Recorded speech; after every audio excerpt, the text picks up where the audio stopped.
எம்மா தாயே, நான் ஓட்டு போட்ட கட்சி மட்டும் ஜெயிச்சிருச்சுன்னா மொட்டை எடுத்தல், அளவு ஊத்துதல், தீச்சட்டி எடுத்தல், வித்து தீ மிதித்தல், அப்ப இது எல்லாத்தையும் என் மாப்பிள்ள பண்ணுவேன். நான் எதுக்குடா பண்ணணும்? நீ வேண்டிட்டா நீ தான்டா பண்ணணும்.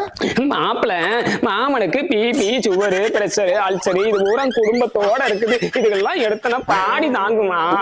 யோ, அதுக்குன்னு நானாயா கிடைச்சேன்? என்ன மாப்பிள்ள, உங்க அக்கா புருஷனுக்காக இதை கூட பண்ண மாட்டியா நீ? என்னையா இதெல்லாம் புதுசா இருக்கு. சரி, நீ யாருக்கு ஓட்டு போட்ட? அது வந்து ஜெயிக்கிற கட்சிக்கு ஓட்டு போட்டேன். சரி, எந்த கட்சி ஜெயிக்கும்? அது வந்து நான் ஓட்டு போட்ட கட்சி ஜெயிக்கும். யோ, இப்ப நீ எந்த கட்சி தாயா ஓட்டு போட்ட? கோபப்படாத மாப்பிள்ள, அது வந்து ஜெயிக்கிற கட்சிக்கு ஓட்டு போட்டேன்.